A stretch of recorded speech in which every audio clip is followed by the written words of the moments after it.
Boa tarde e bem-vindos à nossa 8ª sessão de Fundamentos de Fé e Ciência. Hoje chegamos na metade da nossa série de webinários e ao final do segundo módulo, Teorias das Origens. A partir da próxima semana, vamos começar com os módulos dedicados à Biologia, Geologia e Paleontologia. Essa segunda metade será mais científica, mas não quero que ninguém se assuste. Espero que a essas alturas todos tenhamos muito claro que a ciência é algo maravilhoso e fascinante. Além disso, faremos tudo o possível para explicar os conteúdos mais técnicos de maneira acessível para que todos podamos entender. Criacionismo bíblico. Nas últimas 3 sessões, foi compartilhado com vocês diferentes teorias das origens. Começamos com a teoria da evolução e depois explicamos várias teorias intermediárias. Na semana passada falamos de desenho inteligente. E hoje vamos terminar o módulo Teorias das Origens com a opção com a que eu pessoalmente me identifico, que é chamado Criacionismo Bíblico. Sei que muitos de vocês compartilhamos a mesma perspectiva e talvez os estejam perguntando, então por que dedicar uma sessão inteira para algo tão simples? Com respeito às origens, os criacionistas acreditamos o que diz a Bíblia em Gênesis 1 ao 3 e ponto. Bem, pode ser que seja assim, mas eu achei melhor especificar a postura do criacionismo bíblico e esclarecer algumas coisas. O tema de hoje vai ser dividido em 3 partes. Na primeira, eu compartilhei o que acreditamos. Na segunda, compartilhei o que não cremos.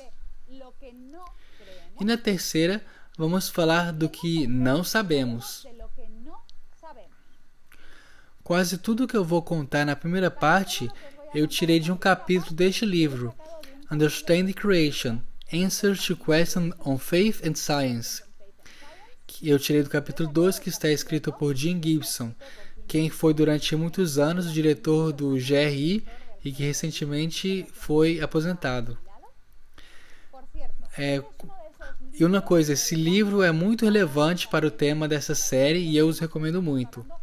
Ele tem 20 capítulos escritos por diferentes cientistas adventistas e que cobrem muitos dos temas que já falamos e também dos que vamos ver nos próximos dias, como, por exemplo, dados de interpretação, está em conflito a ciência e a Bíblia, como podemos interpretar os primeiros capítulos de Gênesis, a origem da vida, o dilúvio, dinossauros. Além disso, cada tema está muito resumido e escrito em um nível muito simples, acessível, sem coisas muito técnicas para que todos possam entender. Está disponível em inglês e espanhol, não sei em outro idioma. Coloquei os links do documento em materiais adicionais. O título do capítulo que eu estava comentando, é What is Creation Theory? O que é a crença da criação? O que é a teoria da criação?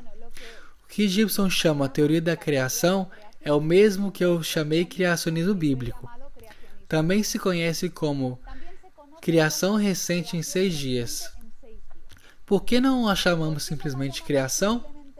Bem, porque como já vimos, quando falamos de teorias intermediárias, há outras opções que também se chamam criação ou criacionismo e que não é exatamente o que estamos falando aqui. Me refiro, por exemplo, a coisas como a teoria do gap, que a gente já conversou, que propõe que houve 2 criações separadas por um longo período de tempo, ou a teoria dos dias-eras, segundo a qual cada dia da criação durou milhões de anos. E a teoria da criação, do criacionismo bíblico, também não é exatamente que o criacionismo de terra jovem, porque como vamos ver depois, não necessita uma terra jovem, e nem que o universo tenha sido criado há 6.000 anos.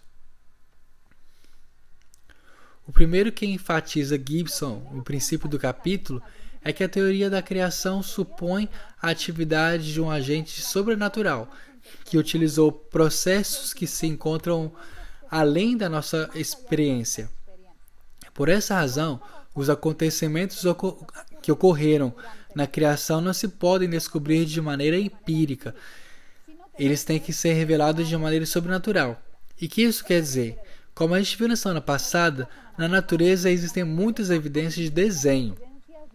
Mas se não tivéssemos a revelação, se não tivéssemos a Bíblia, não existiria nenhuma maneira de saber que Deus criou em 7 dias, que no primeiro dia criou na luz e no quinto dia as aves e os peixes. Isso a gente sabe porque diz a Bíblia. E os que aderem a essa perspectiva das origens, acreditamos que a Bíblia é a palavra de Deus, que ela diz a verdade. E o que conta o texto de Gênesis de 1 a 3 ocorreu tal como aparece no texto. Na semana passada dizíamos que o desenho inteligente tenta manter a discussão sobre as origens no âmbito exclusivamente científico. Esse não é o caso do criacionismo bíblico. Essa é uma postura religiosa. E muitos dos pontos centrais dessa teoria não surgem da ciência, senão da Bíblia. Quais são esses pontos-chave? Primeiro, Deus é externo e anterior ao universo físico. Na frase, no princípio criou Deus os céus e a terra, o que indica é que Deus estava aí antes de qualquer outra coisa. Existem outros versículos na Bíblia que enfatizam a mesma ideia, como por exemplo, João 1, de 1 ao 3, dessa vez está falando de Jesus, e diz, no princípio era ou estava o verbo, e todas as coisas foram feitas por ele. Assim que a primeira chave é que Deus é eterno, e isso coloca em uma categoria diferente de todo o demais. O físico, o temporal, tudo foi criado por ele. Segundo, Deus cria com sua palavra. Ao largo de todo o Gênesis 1, lemos que Deus cria por meio de comandos verbais, que se cumprem automaticamente. Seja a luz, e foi a luz. Haja expansão, produz a terra, produz águas. Tudo isso demonstra que Deus não depende da matéria pré-existente para criar. Mas isso não significa que ele não pode criar utilizando matéria pré-existente. De fato, quando ele cria Adão, ele faz de forma diferente. Não com um comando verbal, sim, ele forma ele através do pó da terra. E para criar a Eva, usa uma costela de Adão. Ponto 3. 6 dias de criação, mais um dia de descanso. Isso a gente já comentou várias vezes, mas como é um dos fundamentos da criação bíblica, vamos insistir uma vez mais. Os dias de Gênesis 1 são dias literais, com sua tarde e sua manhã. A gente sabe porque a terminologia original do texto deixa claro, mas também porque Deus mesmo o afirma e repete em Êxodo 20 e 31. Deus pede a seu povo que guarde o sábado, que é um dia literal, porque em 6 dias literais ele criou os céus e a terra. E no 7º, um dia literal, descansou.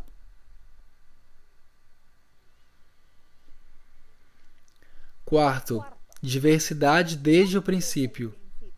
O texto de Gênesis deixa muito claro que Deus criou os distintos tipos de seres vivos independentemente uns dos outros, e que criou diferentes classes de cada um. No 3º dia, se menciona as ervas e as árvores. No 5º dia, se fala de seres vivos de acordo com seu gênero, de grandes monstros marinhos, de todas as aves que voam.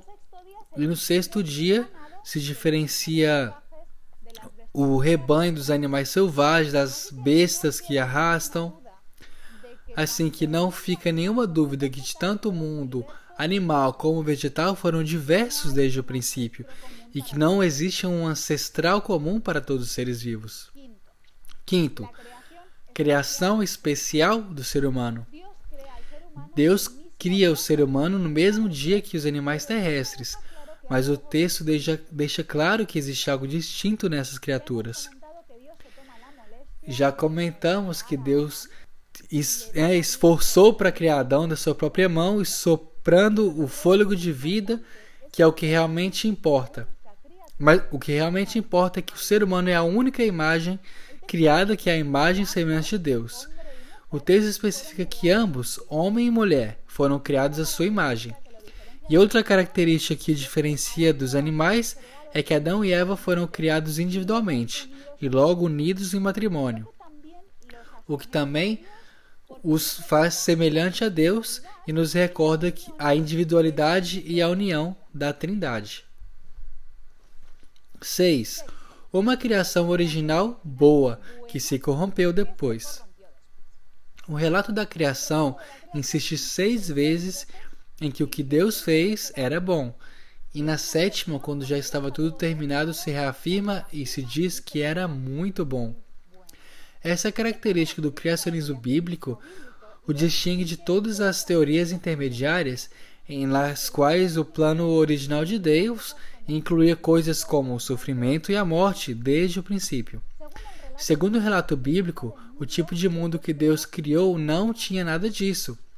A degradação, o sofrimento, a dor e a morte são invasores que corromperam depois que Adão e Eva desobedeceram. Essa visão é coerente com todo o resto da Bíblia, na que se descreve que a morte é uma consequência do pecado, é um inimigo a ser vencido. Se descreve a criação como gemendo por causa do pecado e uma terra nova sem sofrimento nem morte. Finalmente, 7. Uma criação recente. Os escritores da Bíblia não especificam a data da criação. As estimações se calculam usando as cronologias bíblicas, mas depende da fonte se obtém diferentes resultados. A mais conhecida, a estimação famosa dos 6.000 anos, é baseada no texto massorético das Escrituras, mas se utilizando a Septuaginta, a cifra aumenta até 7.500.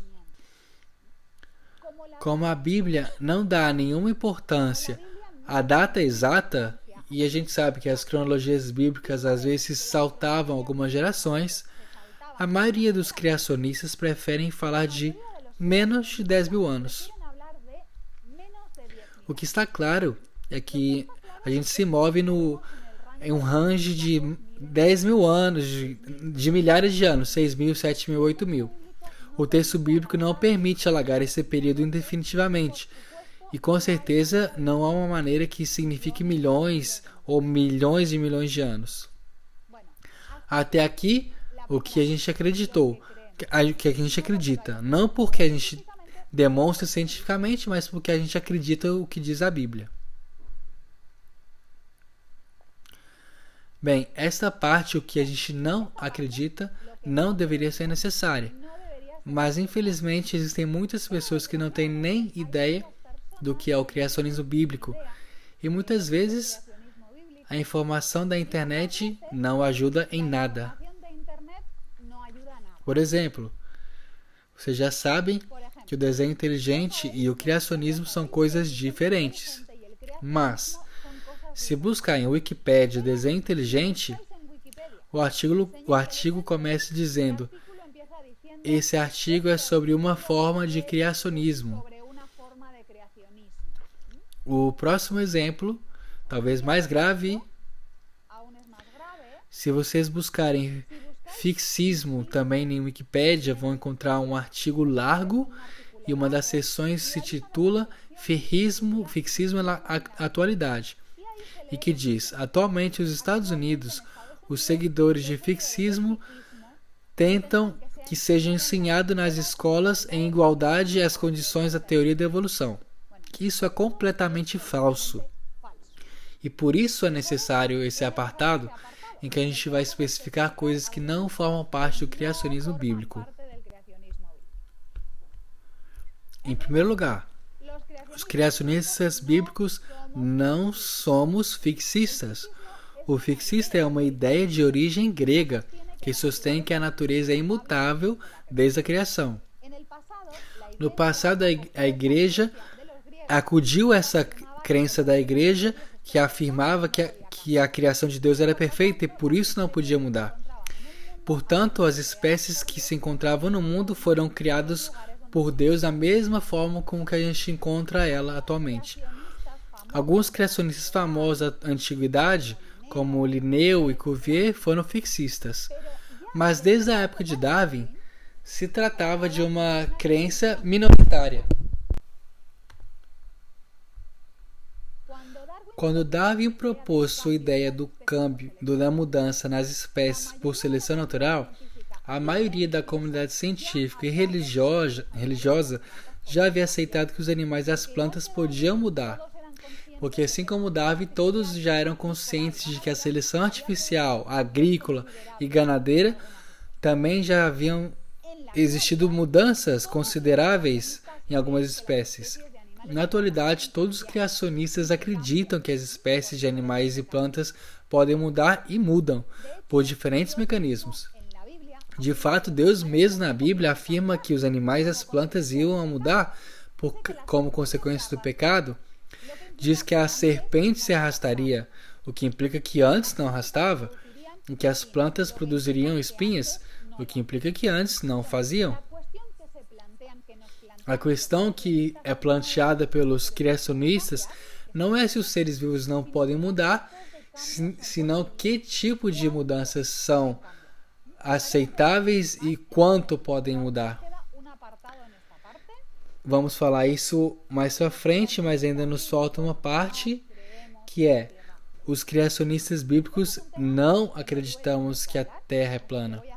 Esse é um tema que me dói ter que falar dele, assim que eu vou fazer o mais rápido, para que a gente possa fazer os comentários importantes. Mas o que me dói mais é que na internet, alguns artigos por aí, aos criacionistas, os colocam tudo no mesmo saco como um terraplanista. O que os terraplanistas afirmam é que se basam numa interpretação literal da Bíblia, e a gente também. E por isso, para muita gente, as duas posturas são iguais. São posturas de iguais, anticientíficas e de absurdas. Mas acontece que não é a mesma coisa. Na realidade, não se parece em nada. Porque a Bíblia não diz em nenhum lugar que a Terra é plana. Todos os textos que se utilizam para defender essa ideia estão sendo usados fora do contexto, como esse que vem na tela. Além disso, como vês o contrário, exceto por algum excêntrico que sempre fala de várias formas, a igreja sempre acreditou que a Terra é esférica. Essa bobeira de que a Terra é plana surgiu no século XIX, como uma tentativa de desacreditar as pessoas que tomam a Bíblia a sério. Assim que se vocês conhecem alguém que acredita que a Terra é plana e se apoia na Bíblia, por favor, dizem a eles que investiguem, que leia especialistas que investigam a Bíblia e não teorias conspiratórias da internet. E diz que não estão fazendo nenhum favor à igreja. Tudo isso faz com que os crentes na Bíblia entrem em todo o mesmo saco e se não levem a sério. Bem, já deixo esse tema e vamos para a próxima parte, que talvez seja mais interessante do nosso tema de hoje. As coisas que não sabemos. Mesmo que o relato de Gênesis tenha coisas que não são muito que estão claras, outras não estão tão claras, e isso nos gera perguntas. Então vamos comentar algumas dessas perguntas, mas eu aviso desde agora que eu não tenho as respostas definitivas. Quando foi criado o universo? Bem, existem diferentes maneiras de interpretar os primeiros versículos da Bíblia.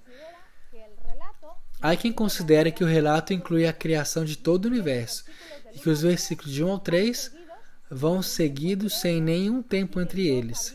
Assim que Deus havia criado o universo, incluindo a Terra, há uns 6.000 anos, e de forma seguida foi ordenando e enchendo de vida.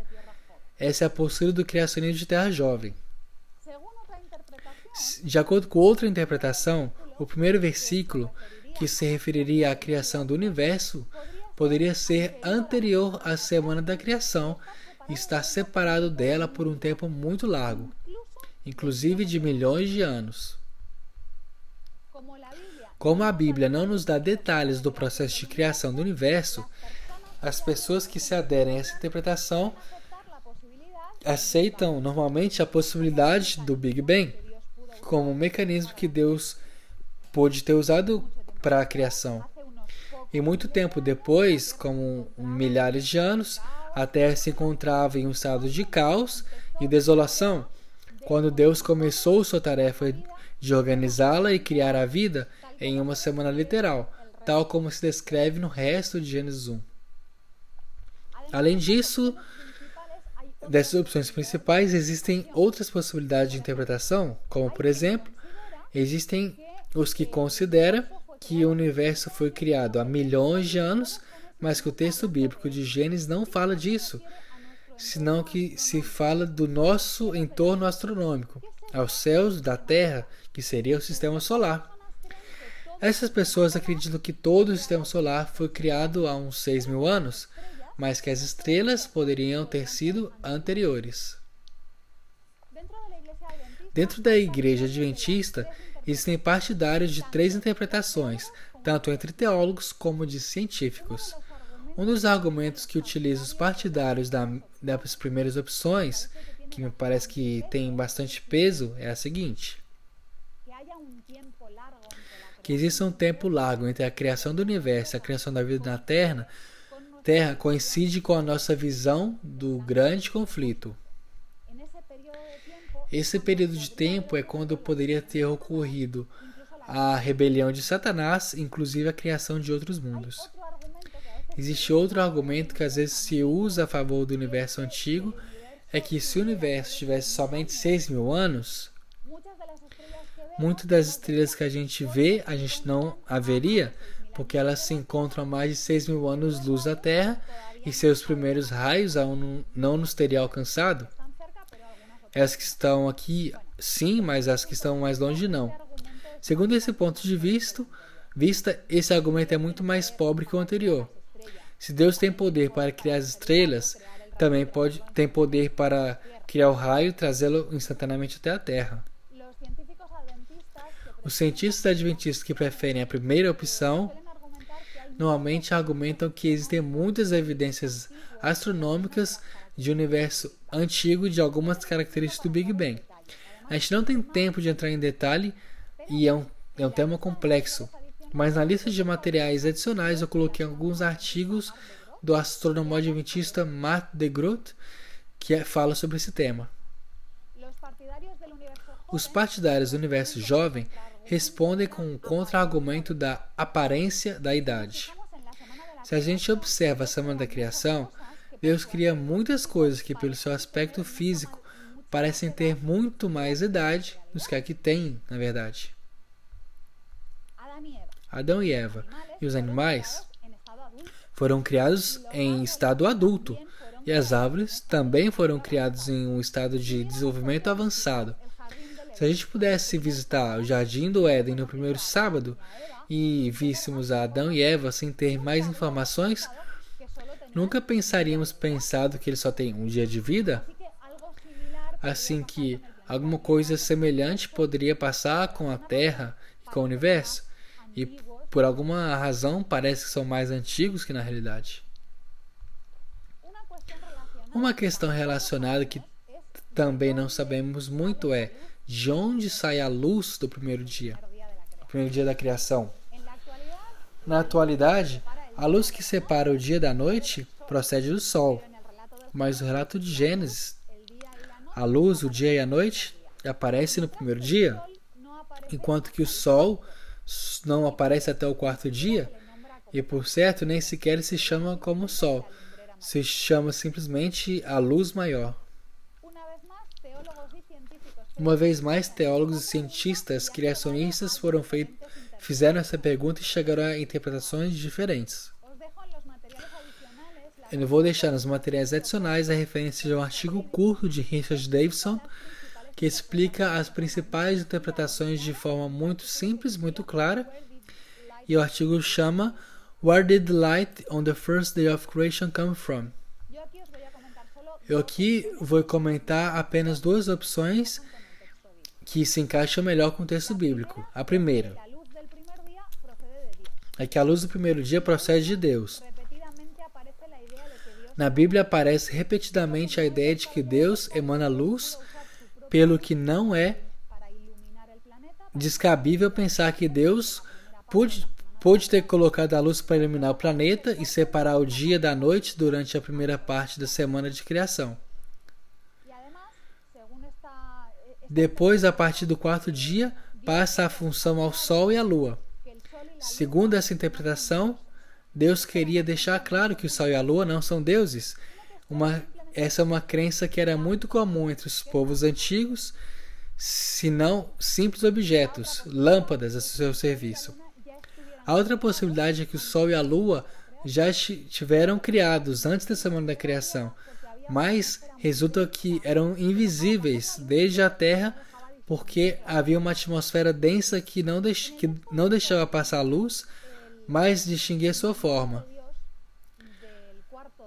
No texto bíblico original, o mandato de Deus no quarto dia é um pouco diferente do resto do que diz nos dias.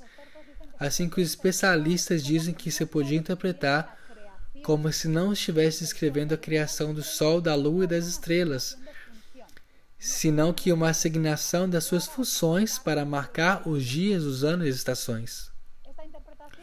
Essa interpretação é coerente com igual que as pessoas que acreditam no universo velho. Os astros estariam presentes antes da semana da criação, o Sol seria a fonte principal de luz da Terra, como é na atualidade, e o que Deus fez no quarto dia foi fazê-lo ser visível. Agora vamos passar a perguntas de coisas que a gente viu relacionadas às sessões anteriores. Que tipo de organismos criou Deus? O que quer dizer a expressão bíblica segundo seu gênero?